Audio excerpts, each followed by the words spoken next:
Shrimati LPD Patel विद्यालयના વિદ્યાર્થીઓ national કક્ષાએ વિજેતા બન્યા છે। માસ્ટર આર્ટ મુંબઈ દ્વારા આયોજિત નેશનલ રંગપૂર્ણી ચિત્ર સ્પર્ધામાં શ્રીમતી એલપીડી પટેલ સાર્વજનિક વિદ્યાલય પુણા ગામ સુરતના વિદ્યાર્થીઓએ રંગપૂર્ણી ચિત્ર સ્પર્ધામાં ભાગ લીધો હતો, જેમાં 8 વિદ્યાર્થીઓ નેશનલ કક્ષાએ વિજેતા બન્યા છે।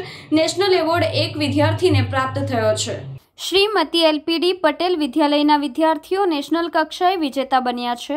માસ્ટર આર્ટ મુંબઈ દ્વારા આયોજિત નેશનલ રંગપૂર્ણી ચિત્ર સ્પર્ધામાં શ્રીમતી એલપીડી પટેલ સાર્વજનિક વિદ્યાલય પુણા ગામ સુરતના વિદ્યાર્થીઓએ રંગપૂર્ણી ચિત્ર સ્પર્ધામાં ભાગ લીધો હતો, જેમાં 8 વિદ્યાર્થીઓ નેશનલ કક્ષાએ વિજેતા બન્યા છે। નેશનલ એવોર્ડ એક વિદ્યાર્થીને પ્રાપ્ત થયો છે।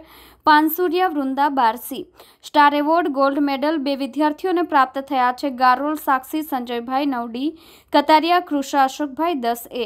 ગોલ્ડ મેડલ 2 વિદ્યાર્થીઓને પ્રાપ્ત થયા છે। ગોંડલિયા વંશ 9A, કતારિયા ચેતનાજી 11B। સિલ્વર મેડલ 3 વિદ્યાર્થીઓને પ્રાપ્ત થયા છે। બલદાણિયા ગોપી ભરતભાઈ 10A, વેકરિયા હાર્દિકા 9B, બલદાણિયા ઉર્વિશા સંજયભાઈ 11B।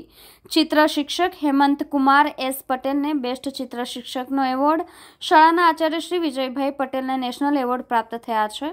શાળાના આચાર્ય શ્રી વિજયભાઈ પટેલ, પ્રમુખશ્રી, મંત્રીશ્રી, ઉપપ્રમુખશ્રી, ટ્રસ્ટીગણ તેમજ શાળા પરિવારે ભાગ લેનાર વિજેતા વિદ્યાર્થીઓને અભિનંદન પાઠવ્યા છે।